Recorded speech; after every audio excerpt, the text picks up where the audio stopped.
लोग पढ़ रहे थे कल, शिक्षा। शिक्षा का अर्थ, जिसमें शिक्षा के शाब्दिक अर्थ को हम लोगों ने पढ़ लिया था, शिक्षा के शाब्दिक अर्थ को, जिसमें हमने बताया था कि एजुकेशन से उसकी उत्पत्ति हुई है। और ये किससे लिया गया बेटा? लैटिन भाषा के एडुकेटर से लिया, जिसका अर्थ क्या होता है? बालक के आंतरिक शक्तियों को बाहर करना। और दूसरा हमने संस्कृत से बताया था, संस्कृत में किस सिद्ध धातु, जिसका अर्थ क्या होता है?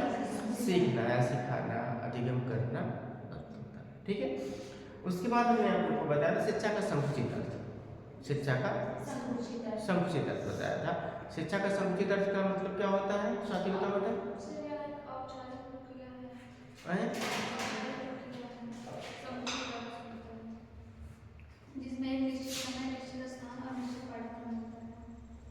किसमें? हाँ, जिसका निश्चित स्थान, हाँ, निश्चित स्थान, निश्चित समय और निश्चित पाठ्यक्रम होता है। इसको हम और क्या कहते हैं? औपचारिक शिक्षा कहते हैं, औपचारिक शिक्षा कहते हैं।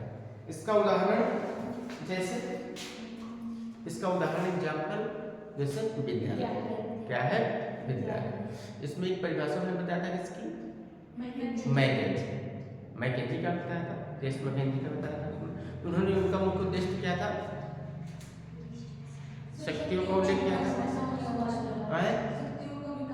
हाँ हाँ, तो शक्तियों के बारे में उन्होंने बताया, सब प्रयास और ठीक।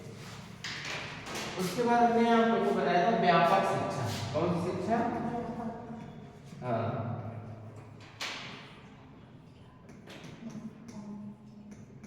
व्यापक शिक्षा। तो अब देखिए, शिक्षा शाब्दिक अर्थ में पढ़ा, समुचित पढ़ा, अब क्या पढ़ेंगे?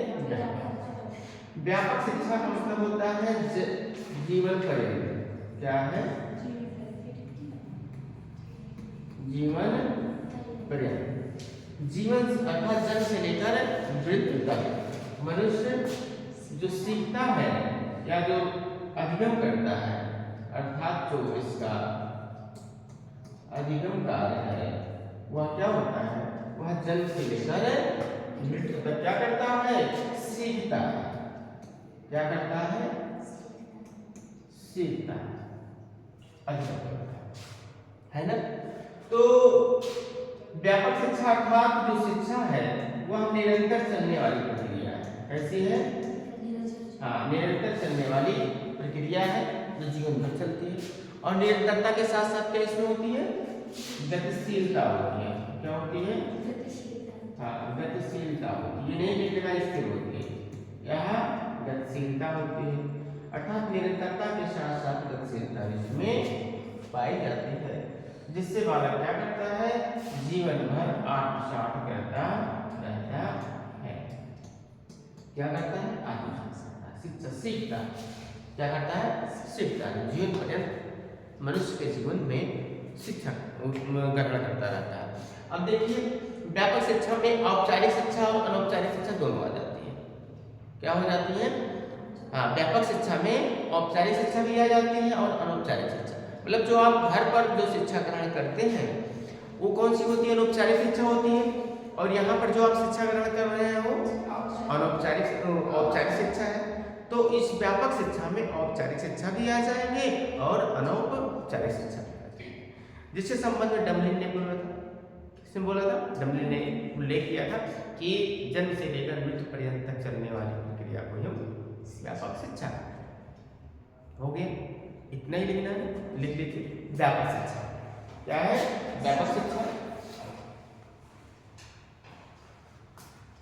शिक्षा एक निरंतर चलने वाली प्रक्रिया है। शिक्षा एक निरंतर चलने वाली प्रक्रिया है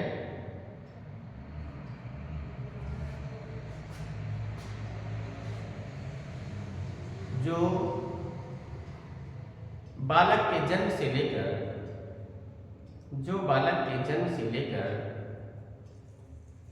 मृत्यु पर्यंत तक, जन्म से लेकर मृत्यु पर्यंत तक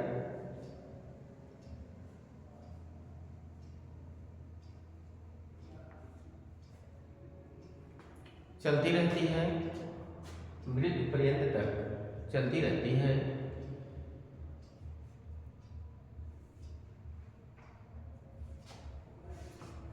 यह एक गतिशील प्रक्रिया भी है, यह एक गतिशील प्रक्रिया भी है।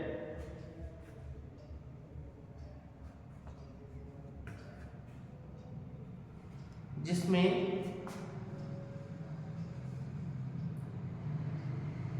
औपचारिक तथा अनौपचारिक, जिसमें औपचारिक तथा अनौपचारिक शिक्षा के साथ, औपचारिक तथा अनौपचारिक शिक्षा के साथ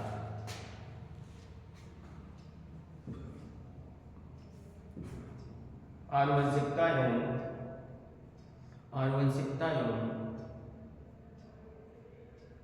वातावरण के प्रभाव से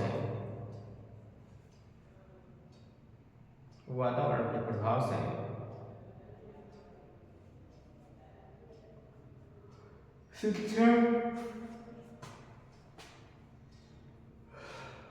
निरंतर चलती रहती है, शिक्षा निरंतर चलती रहती है।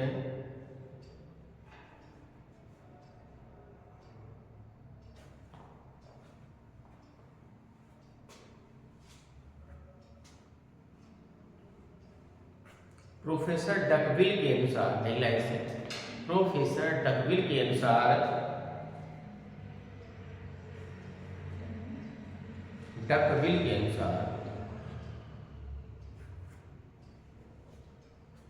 शिक्षा के व्यापक अर्थ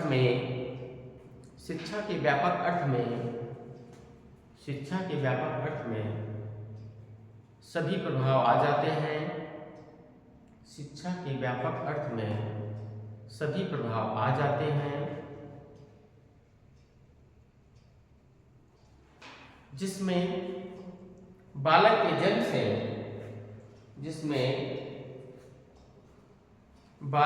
के जन्म से, लेकर मृत्यु तक प्रभावित करते हैं।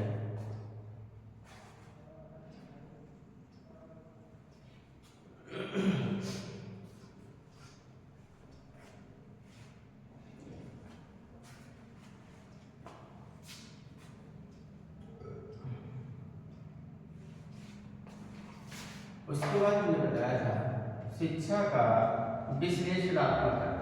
कौन सा?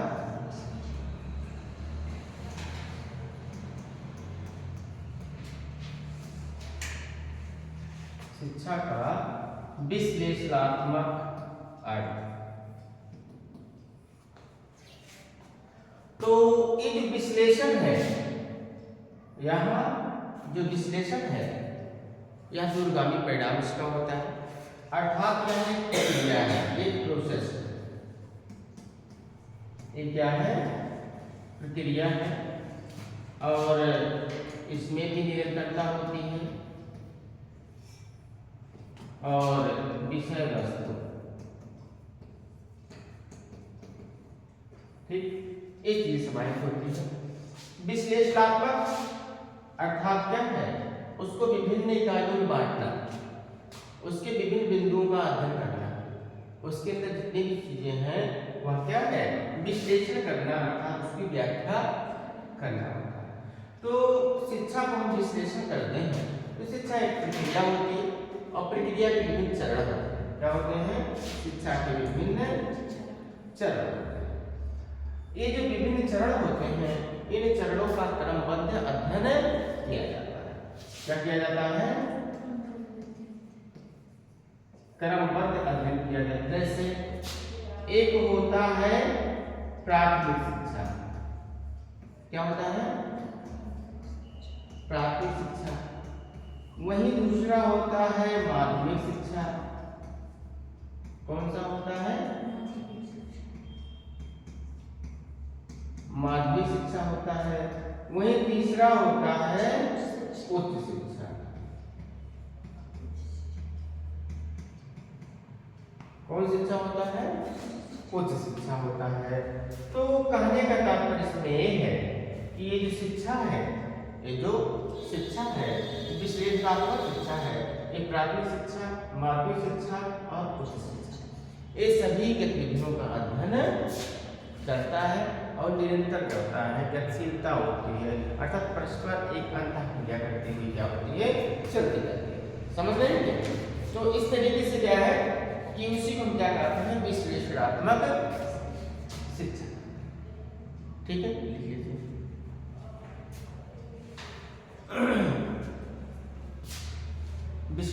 विश्लेषणात्मक शिक्षा।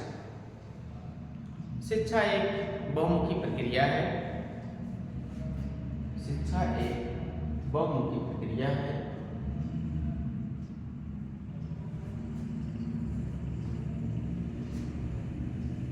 जिसमें विषय वस्तु का अध्ययन,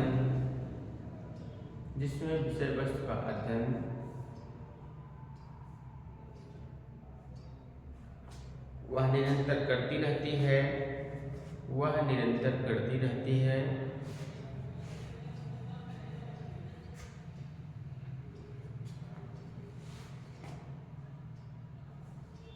शिक्षा के विभिन्न चरण होते हैं। शिक्षा के विभिन्न चरण होते हैं।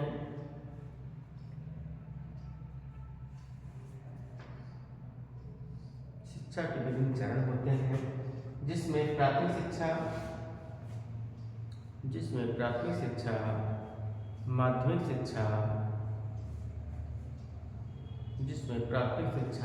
शिक्षा, तथा उच्च शिक्षा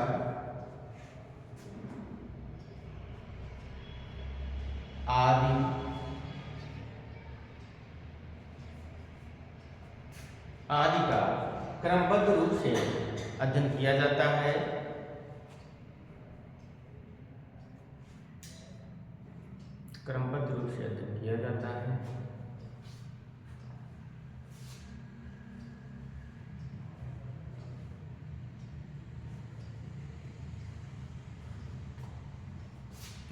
उसके बाद शिक्षा की परिभाषा है।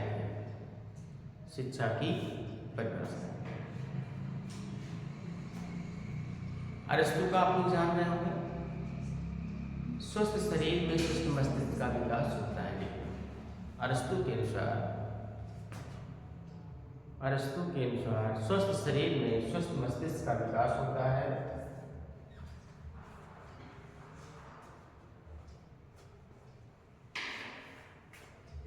स्पेंसर ने कहा है शिक्षा पूर्ण जीवन है।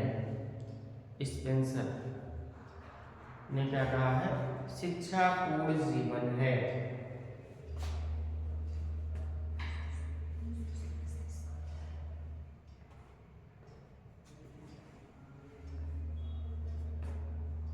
विवेकानंद का लिख लीजिए।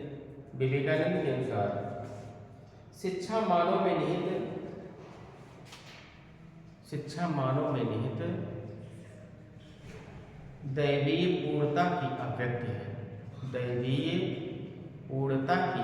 अभिव्यक्ति है।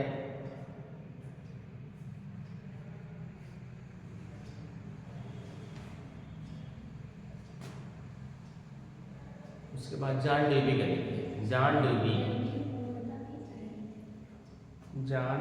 के अनुसार शिक्षा अनुभवों के सतत पुनर्निर्माण द्वारा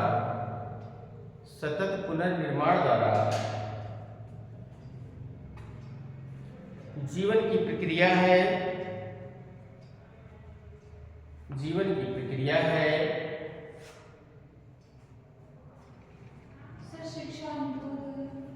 शिक्षा अनुभवों के सतत पुनर्निर्माण द्वारा जीवन की प्रक्रिया है। वह व्यक्ति में उन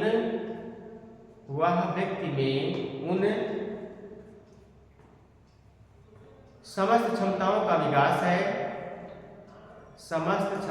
विकास है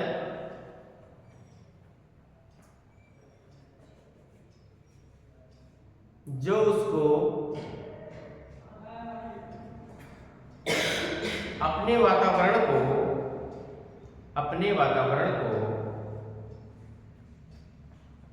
नियंत्रित करने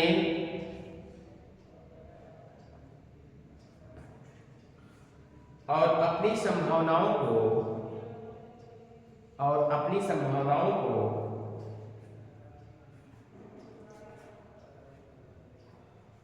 पूर्ण करने की योग्य बनाती है। पूर्ण करने की योग्य बनाती है। पूर्ण करने के योग्य बनाती है।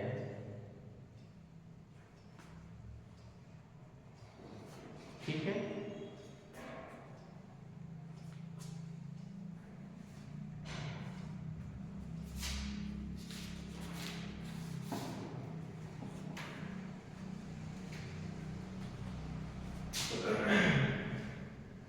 तो ये हो गया आप लोग का शिक्षा की परिभाषा है। अब शिक्षा के महत्व है ना, शिक्षा के महत्व को हमने आप लोग को बताया। तो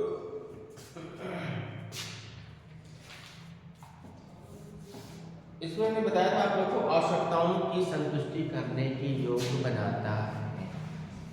किसके?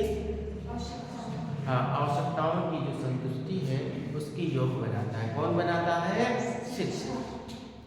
शिक्षा विभिन्न आवश्यकताओं की पूर्ति करती है, आवश्यकताओं को उत्पन्न करती है और उस आवश्यकताओं को उत्पन्न होने के बाद उसका समाधान भी करती है, उसकी संतुष्टि भी करती है। किसके द्वारा संतुष्टि करती है? हाँ, तो शिक्षा एक ऐसा विषय वस्तु है जिसके माध्यम से जीवन की क्रिया का निर्वहन होता है और शिक्षा के माध्यम से ही हमने बताया कि विभिन्न प्रकार की आवश्यकताएं उत्पन्न होती हैं और इन आवश्यकताओं की संतुष्टि भी शिक्षा के माध्यम से होती है। समझ रहे हैं? जिससे आपने शिक्षा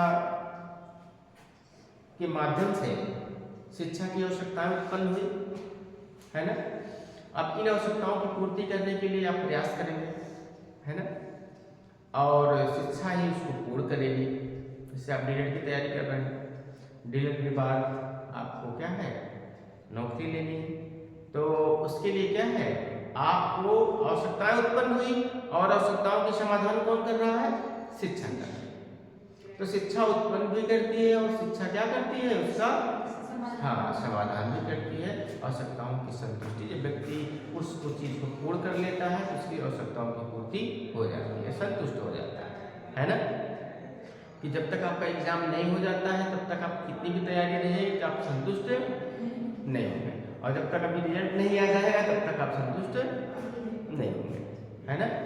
तो वही चीज है, शिक्षा आवश्यकताओं को उत्पन्न भी करती है और समस्याओं का निदान भी करती है, समाधान भी करती है। ठीक है, चलो ठीक है। और